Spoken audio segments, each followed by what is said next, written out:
My name is Millie Pickett, a 32-year-old captain in the United States Army. In the military, they teach us about honor, courage, and commitment. But they never teach you what to do when the worst battlefield is your own backyard. It was a crisp October evening in Wisconsin, at my own welcome home party after a deployment. The air should have smelled like grilled brats and reunion, but to me, it was thick with the stench of phoniness.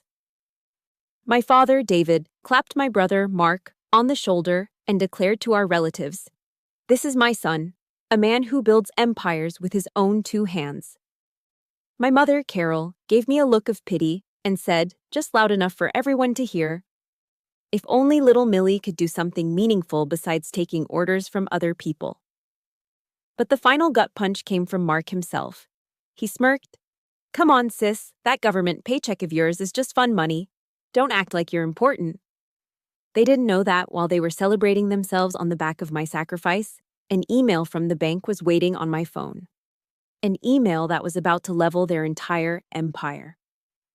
If you've ever given everything to your family only to be treated with contempt, let me know where you're watching from. Hit that like button and subscribe, because this is the story of taking back my own honor. The scene was so perfectly, painfully Wisconsin that it felt like a postcard. Crisp autumn air bit at my cheeks, carrying the smoky, savory scent of bratwursts sizzling on the grill. Maple leaves, the color of fire and rust, blanketed the lawn of my childhood home. Laughter, loud and forced, echoed across the backyard. But as I stood there in my civilian clothes, which felt more foreign than my uniform ever had, I was an island. An intruder at my own party. Everyone was gathered around my brother, Mark. He was holding court, flashing a new Rolex that was just a little too yellow, a little too shiny, to be real. I knew it was a fake, just like the real estate empire he claimed to be building. My mother, Carol, drifted past me, her eyes barely making contact. "Oh, you're here," she said, her voice flat, as if she were acknowledging a piece of furniture. "Get yourself a plate of potato salad." Then, without waiting for a response, she turned back to her golden boy, her hand resting possessively on his arm. The indifference was a physical blow, sharper and more painful than a slap. In that moment, I wasn't Captain Millie Pickett, back from a grueling tour. I was just an obstacle, a shadow dimming the light shining on her perfect sun. The initial assault was subtle, a series of calculated paper cuts. My father, David, cleared his throat, tapping a beer bottle with his ring to get everyone's attention. He launched into a toast, his voice swelling with pride. "I want to talk about the American entrepreneurial spirit," he boomed, gesturing toward Mark. "The spirit of a man who isn't afraid of risk, a man who builds his own future." He paused, and his eyes slid over to me, a glint of something cold in them. "Of course," he continued, his voice dripping with implication, "not everyone has that kind of courage. Some people choose the safer path, a life of being told what to do." The words were like 1,000 tiny needles piercing my skin. Safer? I had spent the last year in places where the very air vibrated with danger, places he couldn't even find on a map. I had made life or death decisions while he was deciding which brand of fertilizer to use on the lawn. But here, in this yard, my courage was redefined as cowardice. My commitment, my service, was nothing more than a safe bet for a government paycheck. Then came the direct, brutal barrage, the one they had clearly rehearsed. My Aunt Susan, trying to be polite, asked me a simple question. "So, Millie, what's it like over there? What exactly is it you do?" Before I could even form a sentence, my father cut in with a loud, braying laugh. Her job is to jump when someone says, 'Jump.'" A ripple of laughter went through the crowd, quickly swelling into a wave of shared amusement at my expense. I felt the blood rush to my face, a hot, suffocating tide of shame. They weren't just disrespecting me, they were turning my entire identity, the honor I had worked so hard to build, into a cheap punchline. I looked at my mother, searching for a lifeline, for any sign of defense. Instead, I saw a small, tight smile of satisfaction playing on her lips. She wasn't just complicit, she was enjoying this. She was savoring my humiliation. As if on cue, Pastor John, a longtime family friend with a perpetually pious expression, ambled over.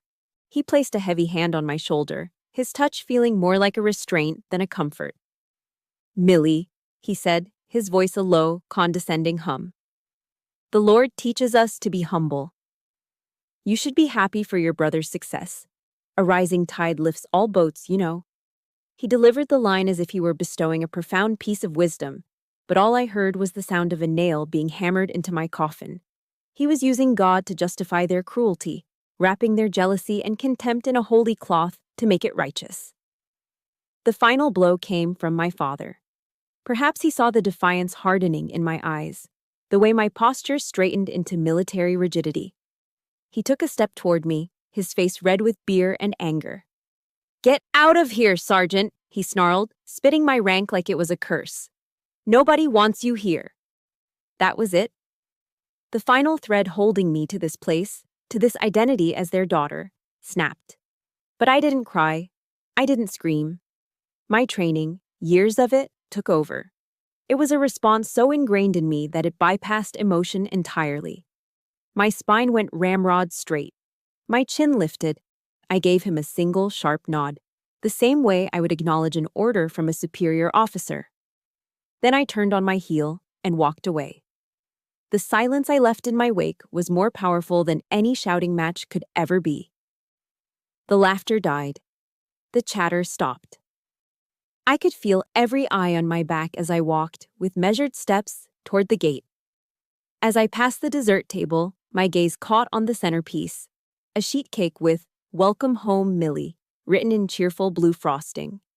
Plunged directly through the center of my name was the cake knife, left there by Mark after he'd carved himself a piece. The frosting was smeared, the words torn apart in a single, violent gash. It was the perfect metaphor for the evening. A welcome that was never real, now utterly destroyed. I didn't look back. I got into my truck, turned the key, and pulled away from the curb, leaving the warm glow of the party behind.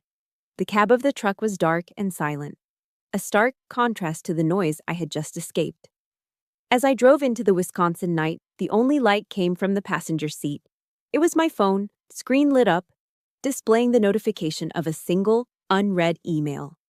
An email that held the truth. An email that was about to become my declaration of war. I ended up in a 24-hour diner off the highway, the kind of place with cracked vinyl booths and the lingering smell of stale coffee and regret. My truck was parked outside, a dark shape against the lonely glow of the streetlights. Inside, the world was quiet. The only sound was the low hum of the fluorescent lights overhead. My coffee had gone cold in its thick ceramic mug, a bitter black pool I couldn't bring myself to drink. On the table, my phone's screen was still lit, a harsh rectangle of light in the dimness, that unread email. It felt less like a message and more like a landmine I was afraid to touch. The screen's glow seemed to pull me back through time, back to the first crack in the foundation of my world. I was 16. Mark was 19. Already a master of charming his way into trouble. He'd lost his entire community college tuition, money my parents had scraped together, in a poker game that went bad. I remember the tense silence in the living room when he confessed. My father's face was a mask of thunder. But his anger wasn't just for Mark, it was for the problem Mark had created, a problem that needed a solution. And the solution, as always, was me. They brought out the piggy bank. It was a heavy ceramic thing I'd had since I was a little girl, and it was nearly full. For 5 years, I'd put every dollar from babysitting and my part-time job at the grocery store into that pig. I was saving up for a real camera, a Canon Rebel, my first big dream. "Family helps family, Millie," my father said, his voice leaving no room for argument. He handed me a hammer. Tears streamed down my face as I stood over it. It felt like I was about to execute a friend. "But Dad, this is mine," I whispered. My mother waved a dismissive hand. "Don't be selfish," she chided, her voice sharp. "It's for your brother. Your money is family money anyway." With a sob, I brought the hammer down. The ceramic shattered, and years of carefully saved bills and coins spilled across the floor. It wasn't just a piggy bank that broke that day. It was the idea that anything I worked for, anything I earned could ever truly be my own. That was my first lesson in duty. My purpose was to be the emergency fund for my brother's mistakes. The lessons just got harder from there. The year before, Mark had wrecked his pickup truck trying to impress some girl. The repair bill was steep. It was also the week of my junior prom. I had found the perfect dress, a simple, elegant navy blue gown that made me feel, for the first time, beautiful. It was on layaway, and I just needed one more paycheck to get it. But Mark needed the money for his truck. A girl doesn't need a fancy dress, my mother had told me, taking the cash I'd laid out on my bed. What's important is your brother's future. He needs his truck for his new landscaping business. I went to the prom in a dress I borrowed from a friend. It didn't fit right. All night, I felt like an imposter, watching Mark laugh with his friends, completely oblivious to the small sacrifice I'd made. To him, it wasn't even a sacrifice. It was just what was supposed to happen. But the sharpest memory, the one that still felt like an open wound, was from my senior year.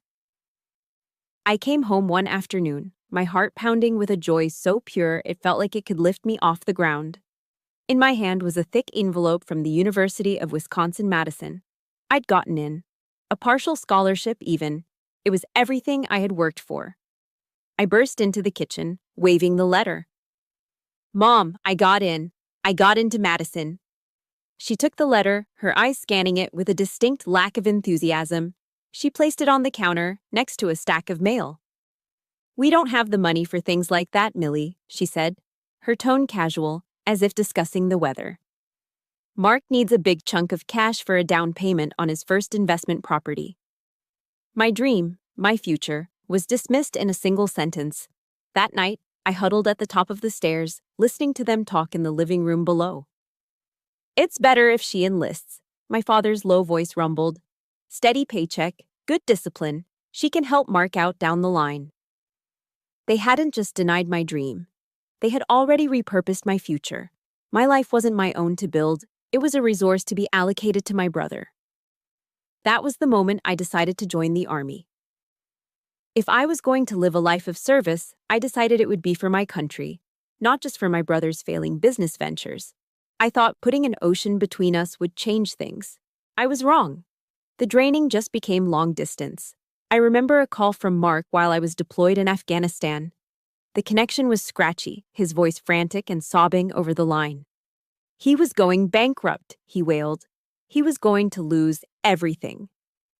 I was sitting in a concrete bunker, the wail of an air raid siren still echoing in my ears.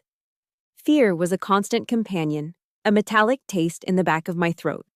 But his panic felt more immediate, so I did what I was trained to do. I fixed the problem. I went to the finance office and wired him almost all of my combat pay, the hazard bonus I had earned for literally putting my life on the line every single day. A week later, I was scrolling through Facebook on a precious sliver of satellite internet. And there it was, a photo posted by Mark's wife, Tara.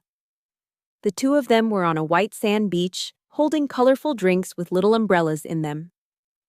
The location tag said, Cancun, Mexico. The caption read, "Celebrating a successful deal. We deserve this." The betrayal was so profound it left me breathless. I was in a war zone, sleeping with a rifle by my side, and they were using my blood money to toast their success on a beach. That scar never healed. It just got deeper.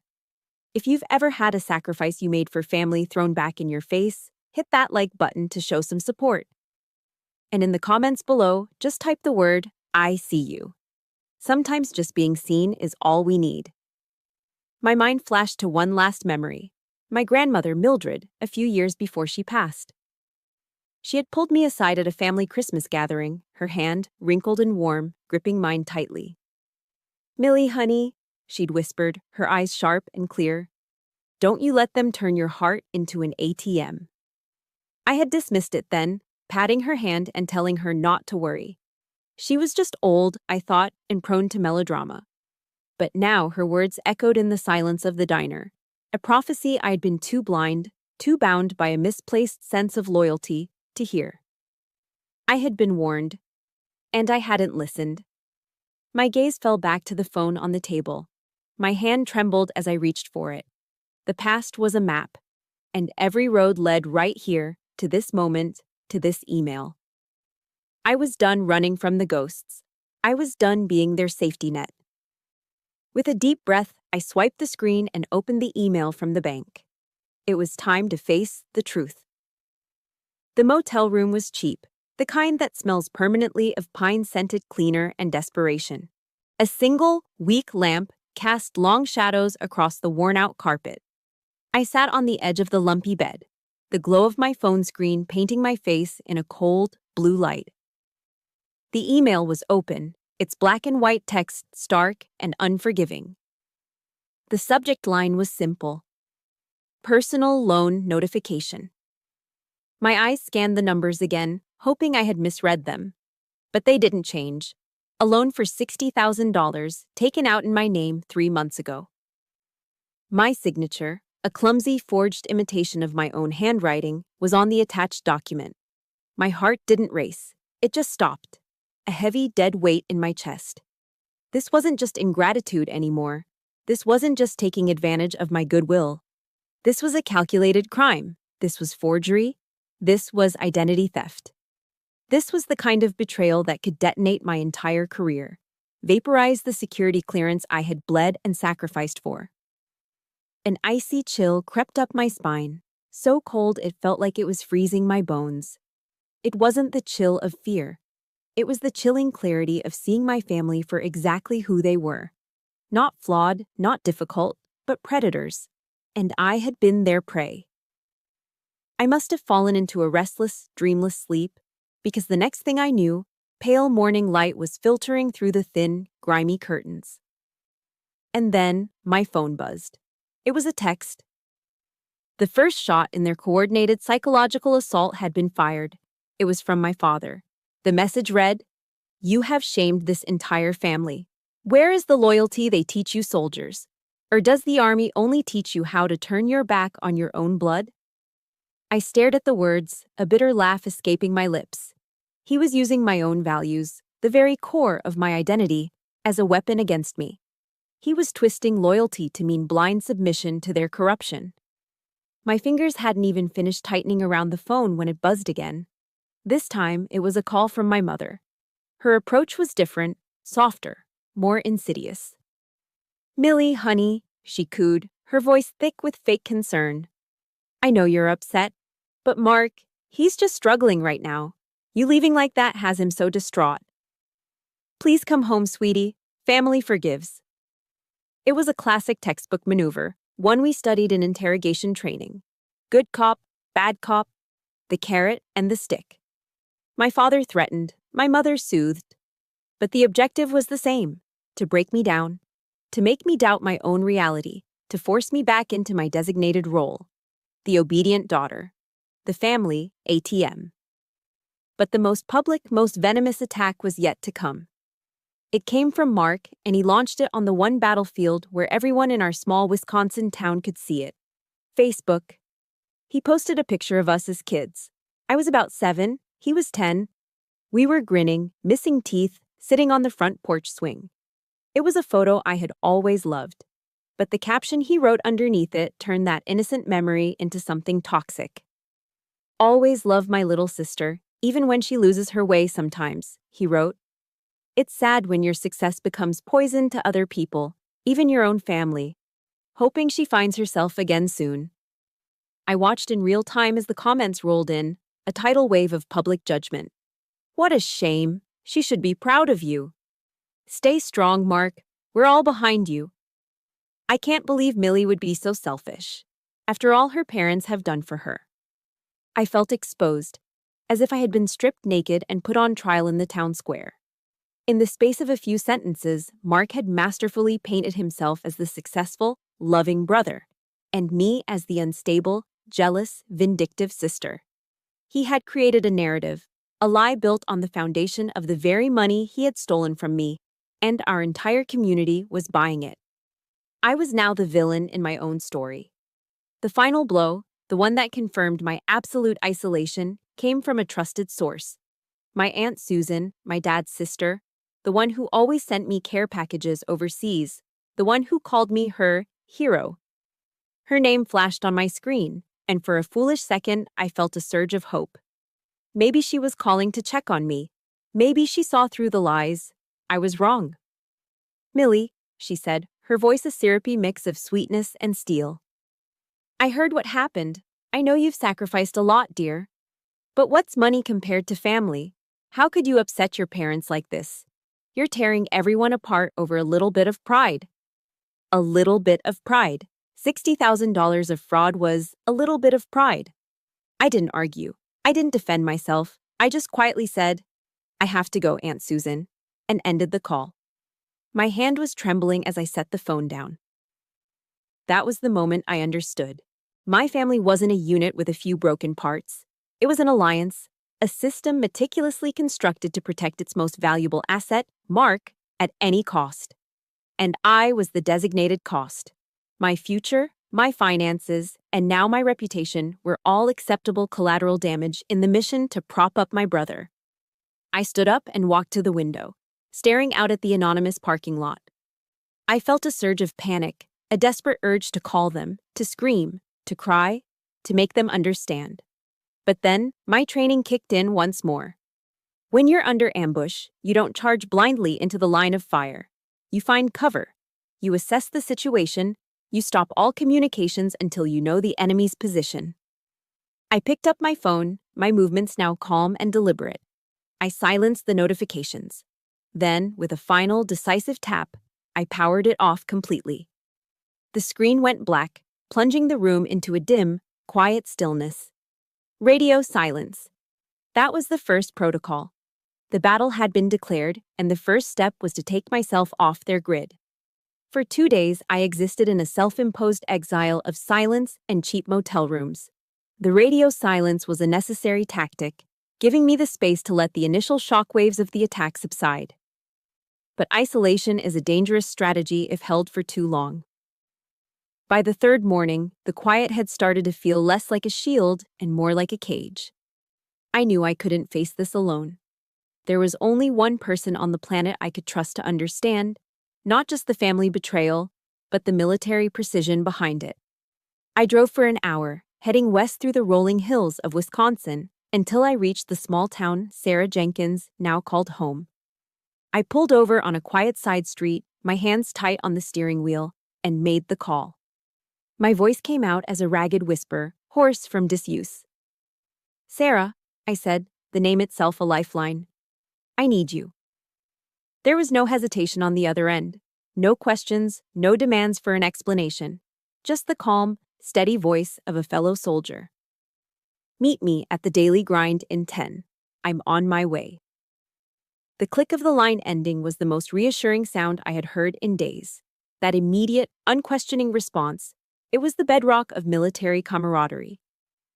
It was the unspoken promise that when one of you goes down, the other is already moving to cover you. It was everything family was supposed to be. The Daily Grind was a small, cozy coffee shop just a few blocks from the High Ground Veterans Memorial Park. The air inside smelled of roasted coffee beans and cinnamon, a warm, comforting blanket against the chill I felt in my bones. I chose a secluded booth in the back corner, neating the wall behind me. As I drove into town, I'd passed the entrance to the memorial, the silhouettes of its statues stark against the gray sky. It was a place of quiet dignity, a testament to real sacrifice and unwavering loyalty. A world away from the mockery my family had made of those same values. Sarah slid into the booth opposite me, just as the waitress set down a mug of black coffee I hadn't ordered. She knew. Of course she knew. Sarah, a former Army logistics officer, had a face that was all sharp angles and sharper intelligence, softened only by the deep empathy in her eyes. I didn't know where to begin, so I just started talking. The words tumbled out of me in a messy, broken stream. The party, the toast, my father's sneering dismissal, my mother's satisfied smile, the hacked-up cake. Then I unlocked my phone and pushed it across the table. "And then this," I said, my voice finally cracking. She read everything. The email about the $60,000 loan. The barrage of texts from my parents. She scrolled through Mark's Facebook post, her jaw tightening with every comment she read. I watched her face, which hardened from concern into a cold, controlled fury. When I finally finished, the dam inside me broke. The discipline, the composure I'd maintained since that night, it all just shattered. Hot, shameful tears streamed down my face.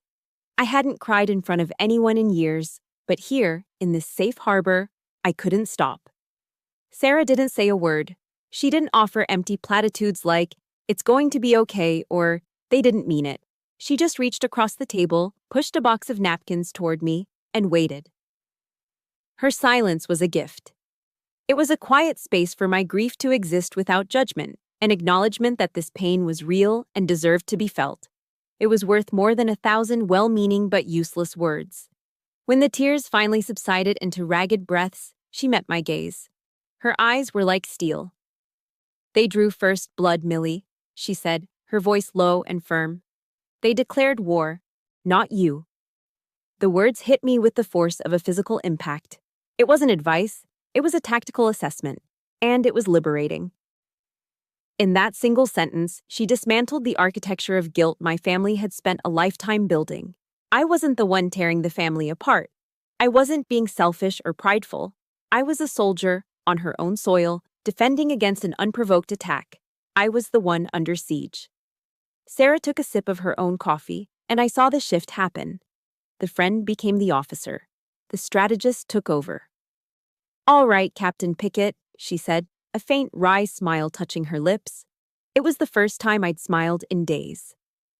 "Let's do a situation report. The enemy has revealed their position and their tactics.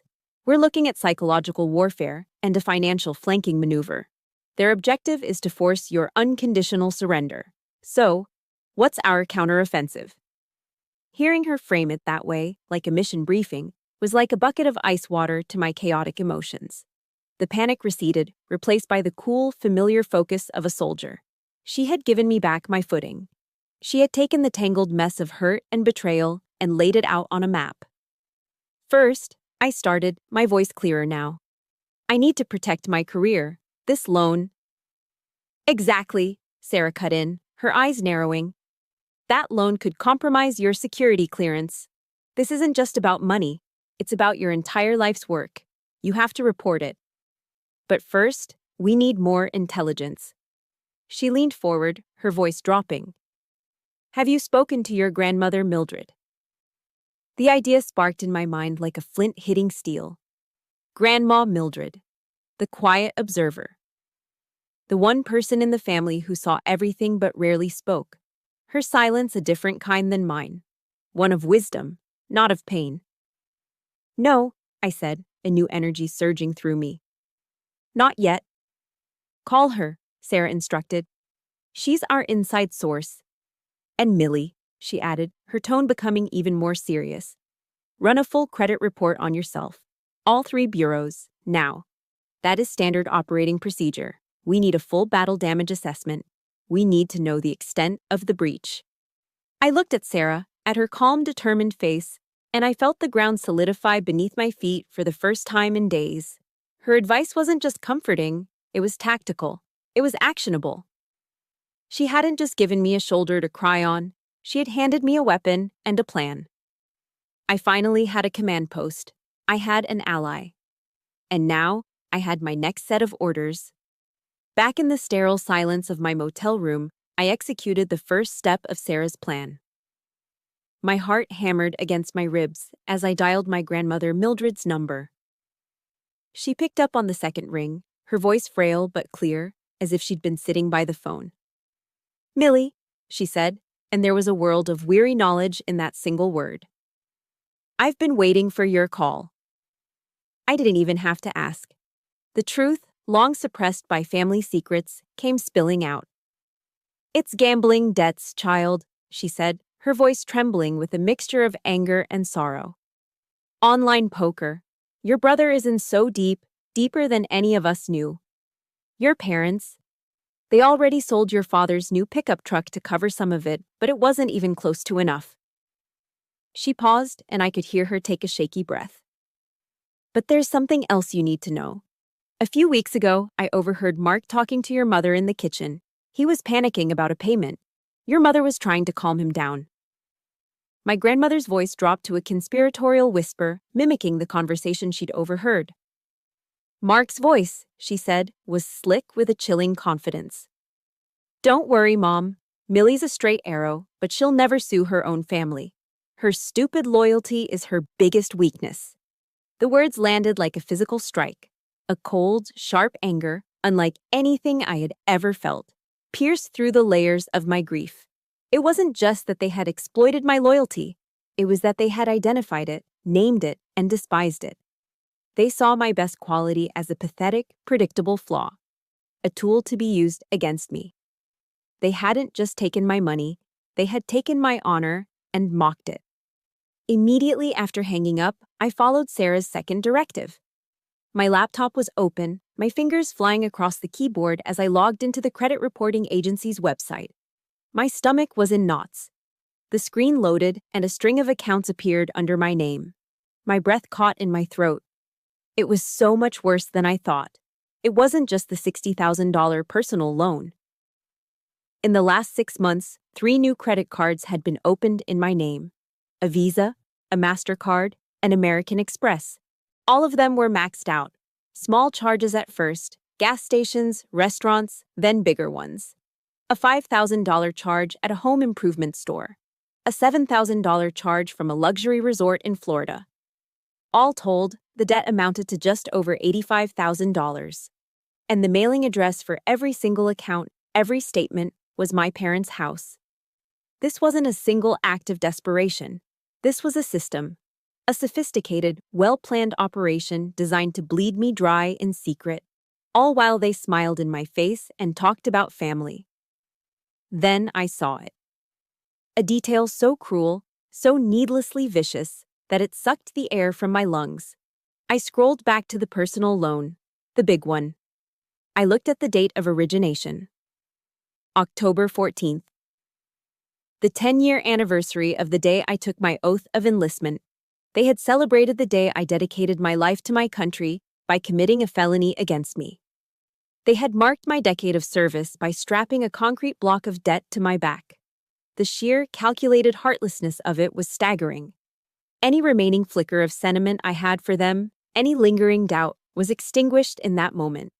The pain was gone, replaced by a cold, hard resolve. The emotional part of the mission was over. Now, it was about logistics. With the methodical calm of an intelligence analyst, I began gathering my evidence. I started making calls. First to the bank that issued the loan, then to each of the 3 credit card companies. My voice was steady, professional, leaving no room for doubt. My name is Captain Millie Pickett, I stated to each customer service representative. My serial number is, I am calling because I have reason to believe I'm a victim of systematic identity theft. Using my rank wasn't a power trip, it was a strategic tool. It immediately elevated the seriousness of the call. I was no longer just a disgruntled customer, I was a federal officer reporting a crime, and it worked. The tone on the other end of the line shifted from bored indifference to serious cooperation. Yes, Captain. Of course, Captain. We will investigate this immediately, Captain. I requested digital copies of every application, every signature card, every piece of documentation associated with the fraudulent accounts. Within hours, my email inbox began to fill up with PDFs. The evidence was damning and irrefutable. My forged signature, clumsier on each new application. The online IP address for the credit card signups traced directly back to Mark's home internet service. It was all there, laid out in digital black and white. That evening, I turned my motel room into a command center.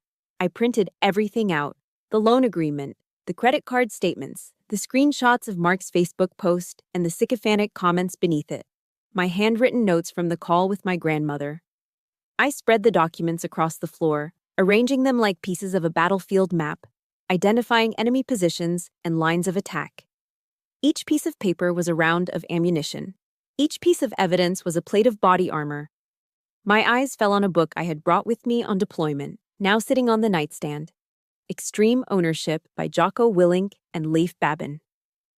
It was a staple among military leaders. I picked it up, its familiar weight grounding me. The core principle of the book was simple. A true leader takes absolute responsibility for everything in their world. No excuses, no blaming others. For years, I had blamed them for my pain. But I had to own my part. I had owned my silence. I had owned my blind loyalty. I had allowed my love for my family to become a liability that they had exploited without mercy. I took out a fresh manila folder and began arranging the documents inside, labeling each one with a sticky note. This was my mission file. I had owned my past weakness. Now, I would own this counteroffensive. I was no longer a panicked victim. I was Captain Millie Pickett, and I was preparing for the most important mission of my life. The drive to my parents' house was the calmest I had felt in days. The panic was gone, the grief was gone, replaced by the cold, clear focus of a soldier heading into an engagement. In the passenger seat next to me sat the manila folder, my mission file. It felt heavier than any rucksack I had ever carried. I pulled up to the curb in front of the house I grew up in.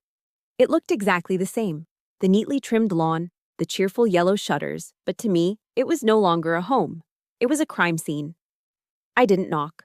I walked straight in, the front door clicking shut behind me with a sound of finality. They were in the living room, exactly as I knew they would be. The television was blaring, the familiar drone of a Green Bay Packers game filling the air. It was a perfect picture of suburban tranquility, a lie painted over a foundation of deceit. My father, David, was slouched in his recliner, a can of beer sweating in his hand. Mark was sprawled on the couch, scrolling through his phone. My mother, Carol, was arranging coasters on the end tables. They were completely at ease, secure in their little kingdom, utterly oblivious to the storm that had just walked through their door. My father's head snapped up. His face already flushed from the game and the beer, darkened with irritation. "What the hell are you doing back here?" he grumbled. Mark looked up from his phone and let out a low, mocking chuckle. My mother just sighed, a long, theatrical sound of pure annoyance. They still thought they held all the power. They still saw me as the disobedient child, the inconvenient problem. I said nothing. I walked directly to the coffee table that sat between them, a silent predator entering their den. I picked up the remote and pressed the power button. The roar of the crowd and the frantic voice of the announcer were abruptly cut off, leaving a ringing silence. With a deliberate, unhurried movement, I placed the manila folder on the table. The sound it made, a sharp, authoritative slap against the wood, made all three of them flinch. I flipped open the cover to the first page, a clean copy of the $60,000 loan application with my forged signature circled in red ink. I looked at my father. "Explain," I said. My voice was level, devoid of any emotion. It was the voice I used to give orders. He tried to bluster his way through it, puffing out his chest. "This is a family matter. It's complicated. You wouldn't understand." I didn't argue. I simply turned the page. The next documents were the credit card statements, a litany of their greed. I tapped a finger on a line item. "Is this also a family matter?" I asked, my voice as cold as ice. "This $5,000 charge for your new motorcycle, Mark? Or this, Mom? A week-long trip to a resort in Florida?" I saw the first flicker of panic in their eyes. The color drained from my mother's face. Mark's smirk vanished, replaced by a slack-jawed confusion. I don't know what you're talking about," he stammered, his eyes darting toward our father for support. "I was just borrowing it. I was going to pay you back." A humorless smile touched my lips. "Borrow?" I repeated the word, letting it hang in the air like a foul smell. "You call forging my signature, running up nearly $100,000 of debt in my name, and threatening to destroy my entire military career, borrowing?" I saw my father open his mouth to interrupt, to try and regain control with another bellow of authority, but I didn't give him the chance. I reached into my pocket and pulled out my phone, the ace up my sleeve. "I have one more piece of evidence for you," I said, my eyes locked on Mark and my mother. I pressed play. A recorded voice, tinny and distorted but unmistakably Mark's, filled the dead air of the room. It was from my grandmother's call. and she had given me her full permission to use it. "Don't worry, Mom," the recording of Mark said, his voice slick and condescending. "Millie's a straight arrow, but she'll never sue her own family. Her stupid loyalty is her biggest weakness." The silence that followed was absolute. It was thick, heavy, and suffocating. There were no more lies to hide behind, no more narratives to spin. They were exposed, stripped bare by their own words. My mother stared at me, her mouth opening and closing silently, like a fish gasping for air. Mark looked like he had been physically struck, his face pale and clammy. And then, right on cue, the waterworks started. My mother's face crumpled and she began to sob, her hand pressed dramatically to her chest. "I only did it to help your brother," she cried, her voice choked with manufactured despair. "I've sacrificed my whole life for you children." It was her final, most potent weapon, guilt. But the soldier in me was immune. I raised my hand, a sharp, silencing gesture that cut her off mid-sob. "Enough," I commanded. My voice was steel. The time for emotion was over. "My service to this family unit is officially concluded." I looked at each of them, one by one, making sure they understood that the chain of command had permanently changed. "I will be reporting this identity theft to the military police and the credit bureaus. My career, the one you so carelessly endangered, will be protected. The honor you tried to turn into a joke will be restored." I let the weight of those words sink in before delivering the final orders. "From this moment forward, you are all ghosts to me. Do not call, do not text, do not reach out in any way. This is your final disbursement. You are, to me, honorably discharged." If you have ever had to make the gut-wrenching decision to cut ties with a toxic family member for your own survival, please hit that like button. And in the comments, just write the words "boundary set." It's a salute to everyone who has had the courage to draw that line. I turned my back on them. I didn't wait for a reply. I didn't need one. As I walked toward the door, I could hear my mother's wailing intensify, my father starting to shout my name. But I didn't slow down. I didn't look back. I walked out of that house and into the clean, cold air, leaving behind the smoking ruins of an empire built on lies. The battle was over. And I had won. Walking out of my parents' house was a declaration of war. But declarations are just words. To win a war, you need strategy, you need assets, and you need firepower. My next move wasn't driven by anger, but by cold, hard logic. Following Sarah's recommendation, I made an appointment. The law firm was called Riley and Associates, Veterans Defending Veterans. The office wasn't fancy. There was no polished marble or expensive artwork. Instead, the space was clean, orderly, and disciplined. The American flag stood proudly in one corner, and the framed military service medals on the wall weren't for decoration. They were resumes. It felt less like a law office and more like a tactical operations center. Jessica Riley stood to greet me. She was a woman in her 40s with sharp, intelligent eyes and the unmistakable posture of a career officer. She didn't offer me a handshake full of pity. She gave me a firm, professional grip that conveyed respect. "Captain Pickett," she said, her voice calm and authoritative. "Please, have a seat." I placed the mission file on her large, uncluttered desk. Wordlessly, she opened it and began to read. She examined each page with a forensic intensity, her expression unreadable. She wasn't processing my pain. She was processing data. She took in the forged loan documents, the maxed-out credit card statements, the screenshots of Mark's Facebook smear campaign, and my notes from the call with my grandmother. When she finally looked up, her eyes were like polished steel. "Excellent work, Captain," she said, respectfully correcting the rank my father had used as an insult. "You've conducted a thorough intelligence-gathering operation. Now, let's plan the engagement." She turned in her chair and gestured to a large whiteboard on the wall. She uncapped a black marker and, with swift, efficient strokes, began to outline a plan of attack. "We will proceed with a three-pronged strategy," she announced, her voice crisp. She drew 3 arrows on the board. Prong 1, defensive maneuvers. She wrote the words in clean block letters. First thing tomorrow, we file official identity theft reports with all three major credit bureaus: Equifax, Experian, and TransUnion. We put a freeze on your credit. Simultaneously, I will contact the Criminal Investigation Division, the CID. We need to get ahead of this to protect your security clearance. We are building a firewall around your career, effective immediately. My shoulders, which I hadn't realized were tense, began to relax. Prong 2. The counter-offensive.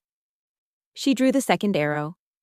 I will draft a formal demand letter to be delivered to your parents and your brother. It will state the facts of the case in no uncertain terms. It will demand full acknowledgement of the fraud and a comprehensive repayment plan for the $85,000 to be initiated within 30 days. If they fail to comply, they will be facing a civil lawsuit that will expose every detail of this in a public court. She paused, capping the marker. We are giving them one chance to surrender with a shred of dignity, she explained, her eyes meeting mine. But we are fully prepared for a protracted conflict. And prong 3? I asked. A grim smile touched her lips as she drew the final arrow. Reserve firepower. If they refuse to cooperate, the civil suit is just the beginning. We will take this entire file to the district attorney's office and push for criminal prosecution. Forgery, wire fraud, identity theft. These are felonies, Captain. We have them dead to rights. As I sat there, watching her lay out the strategy, I felt a profound sense of relief. The immense, crushing weight I had been carrying alone was suddenly shared. It was no longer just my fight. I had a commanding officer. During our consultation, she paused and asked me a question that was as direct as a bullet. Captain, this pattern of financial abuse seems to have been going on for years. Why did you wait until now to act? The question wasn't an accusation. It was a genuine inquiry. It forced me to look inward, to face the uncomfortable truth. I took a breath. Because, ma'am, I answered, my voice quiet but steady. For my entire life, I confused loyalty with blindness. It was a confession, an acknowledgement of my role in my own long-standing suffering. Admitting it out loud felt like lancing a wound, painful but necessary for it to finally heal. Jessica Riley nodded slowly, a deep understanding in her eyes. In the Army, we fight for our country, she said. In here, we fight for the truth. Your mission now is to protect yourself. Let me handle the rest. A few days later, her demand letter, delivered by certified mail, landed like a bomb in my parents' quiet suburban world. As expected, my father was the first to react. He called my phone, his number one I hadn't yet blocked. His voice wasn't booming this time. It was a low, menacing growl, laced with a desperate attempt at intimidation. Millie, do you have any idea what you're doing?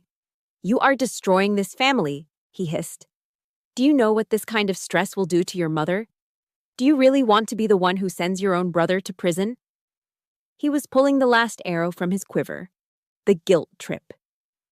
He was trying to make this my fault, to make me the aggressor. But Ms. Riley had prepared me for this exact tactic. I didn't do this, Dad, I said calmly, my voice a flat line. You all did. I'm just cleaning up the mess. Any further communication will need to go through my lawyer. And I hung up. I felt the last chord of their psychological control snap. His weapon was useless now. Throughout this period of intense stress, my real unit, my chosen family, formed a protective circle around me. Sarah called me every single day, never asking for updates on the case, but always asking the same important question. How are you doing today, Mills? My grandmother Mildred, unable to visit, sent me a package.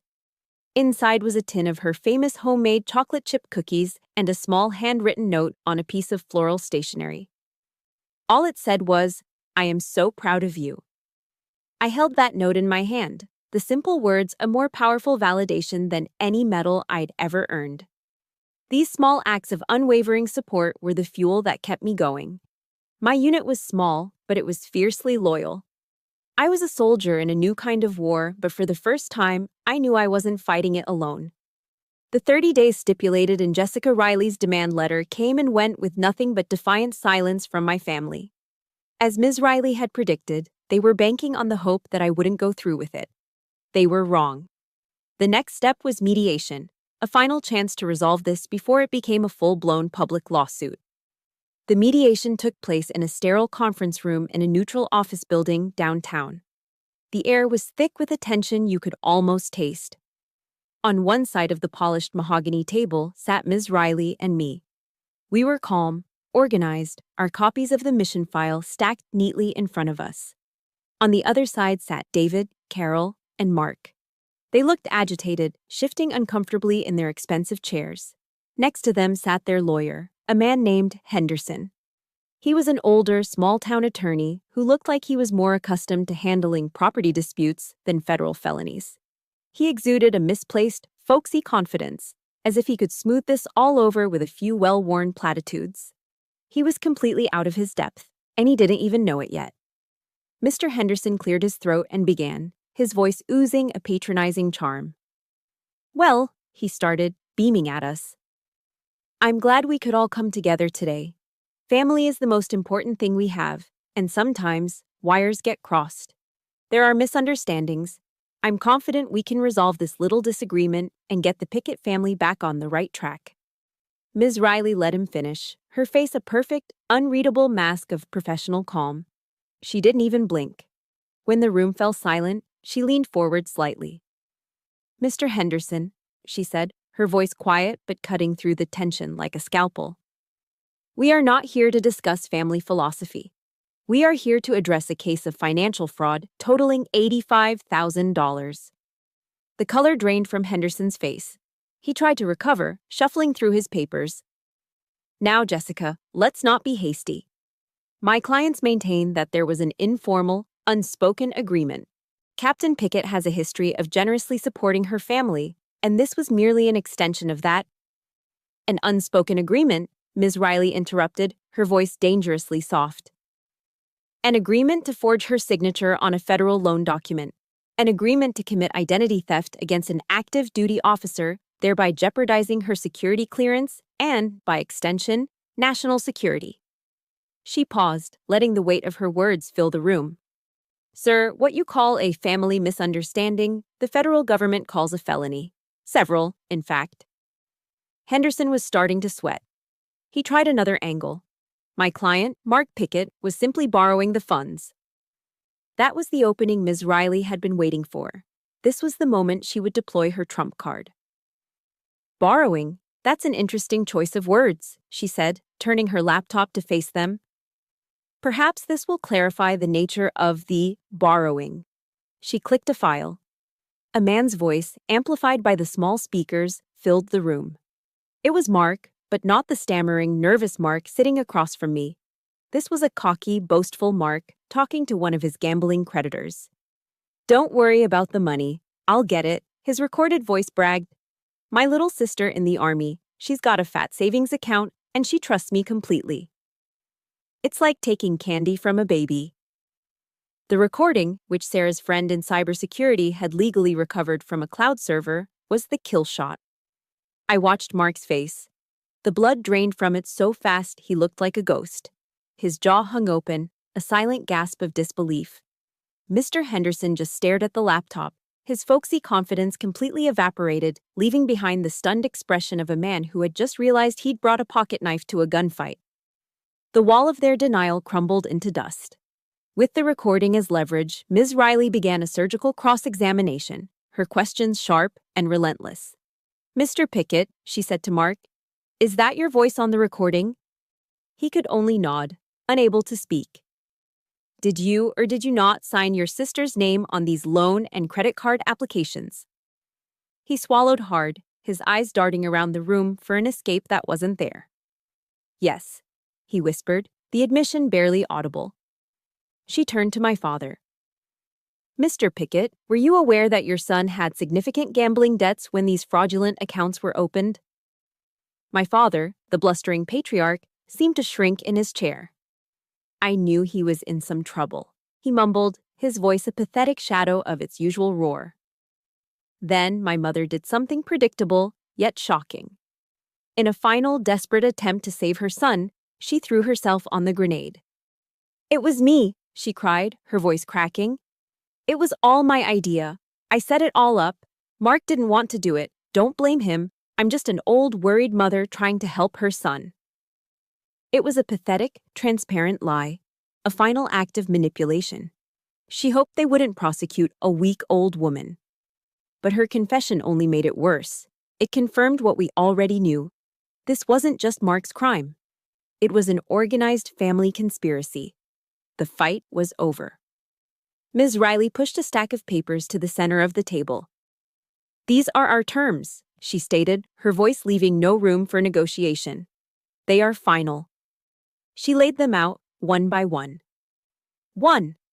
The Pickett family would sell their home and any other necessary assets to repay the full $85,000 to Millie within 60 days.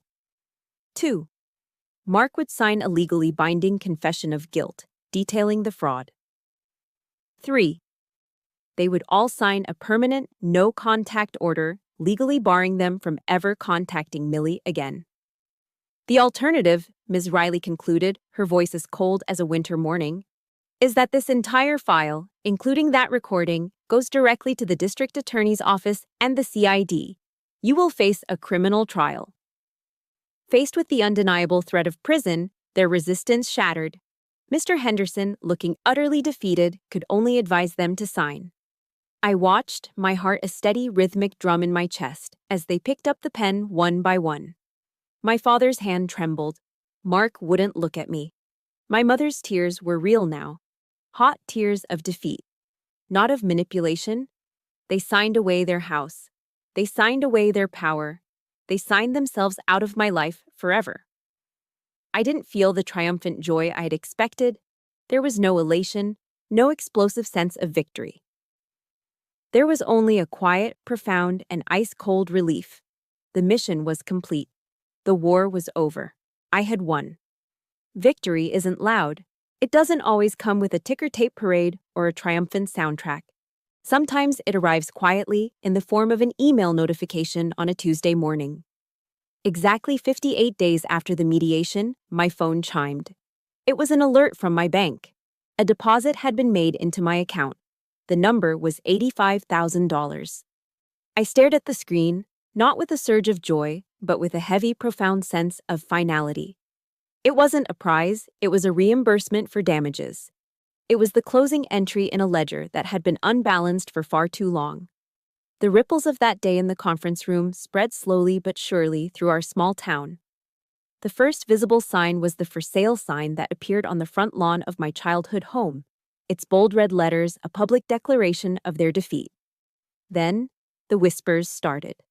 Mark's so-called real estate empire, a house of cards built on my credit and his lies, collapsed spectacularly when his other creditors, no longer held off by the promise of my money, came to collect.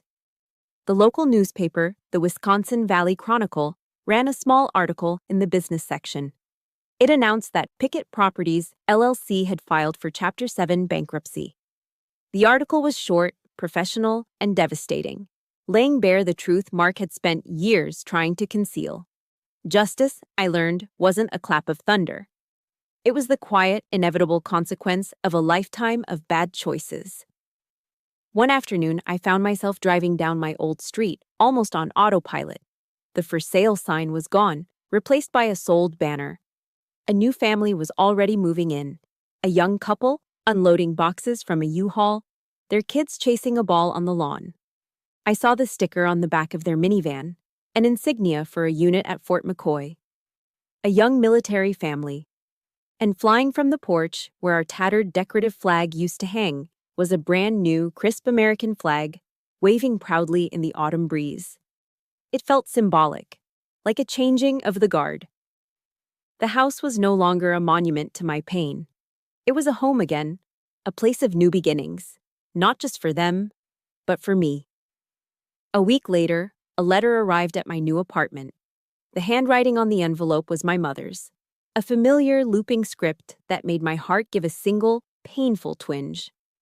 I opened it in my quiet, sunlit living room, a space that was entirely my own, a sanctuary I had fought for.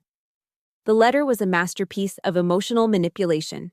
It was a symphony of self-pity and blame-shifting, with no single note of apology. She wrote of the humiliation of moving into a cramped two-bedroom rental apartment, of my father's bleak silence, of Mark's bad luck and broken spirit. She reminisced about my childhood, the time I fell off my bike, and she kissed my scraped knee, the Christmases spent by the fire. As if these curated memories could somehow erase the decades of calculated neglect and abuse. She ended the letter with a final, desperate plea wrapped in a cliché. "Family is forever, Millie," she wrote. "I hope one day you can find it in your heart to forgive us." I read the words, and the Millie of the past would have dissolved into tears of guilt. But the Millie of today was different. I saw the letter for what it was, not an olive branch, but a lure. It was a desperate attempt to pull me back into the cycle of dysfunction. I saw the selfishness, the complete absence of genuine remorse, and I didn't feel anger. I just felt a profound, bottomless sadness for a relationship that was well and truly dead. I stood up, walked over to the small paper shredder in my home office, and fed the letter into the slot. The machine whirred to life, and I watched as her words, her carefully crafted guilt trip, were turned into meaningless, confetti-like strips. Forgiveness, I was learning, didn't require reconciliation. Mark tried to reach out too. He left a voicemail, his voice stripped of all its usual arrogance, now thin and pleading. "Millie, sis, I'm sorry, okay? I was wrong. I messed up. But you can't just let me go down like this. I'm your brother. You're my sister." I listened to the message, my head tilted. And for the first time, I heard him clearly. It wasn't remorse in his voice. It was the raw terror of a parasite that had just been severed from its host. He wasn't sorry for what he did. He was terrified of the consequences. I didn't call back. I simply opened my phone's settings, found their numbers, Mark, my father, my mother, and pressed block. The small confirmation pop-up on the screen felt like the sound of a cell door locking, setting me free. In the midst of these aftershocks, an unexpected light appeared. It was a text message from my cousin, Shane. He'd been a silent, peripheral figure at all those family gatherings, never participating in the ridicule but never stopping it either. His text was simple. "Millie, just read about Mark's bankruptcy. I wanted to say I'm sorry for not speaking up." We all knew what he was like, what was really going on, but nobody had the guts to say anything. "You were so brave. Just wanted you to know that."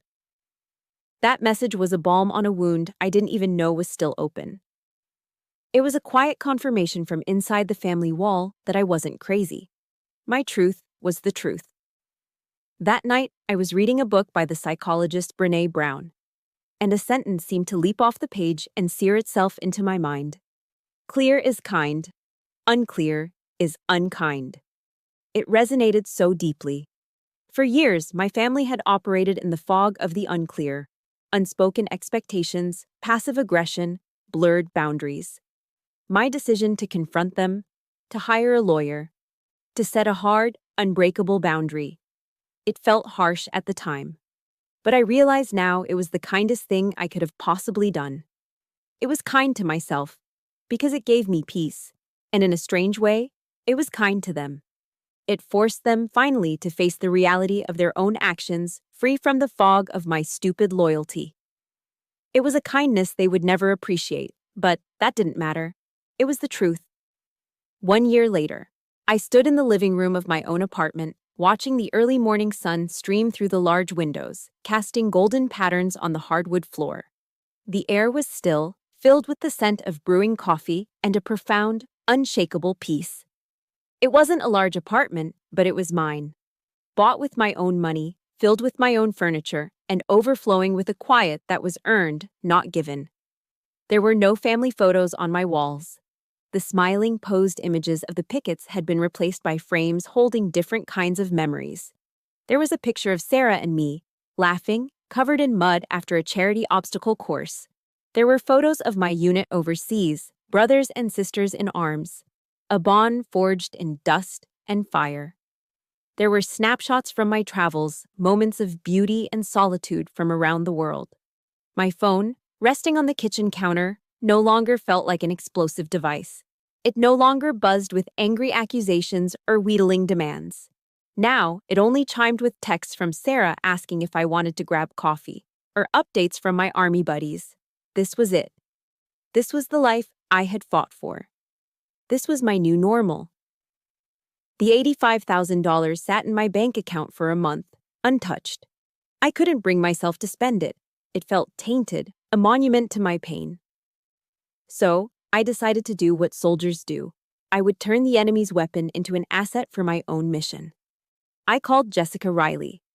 Together, we drew up the paperwork to establish a small nonprofit foundation.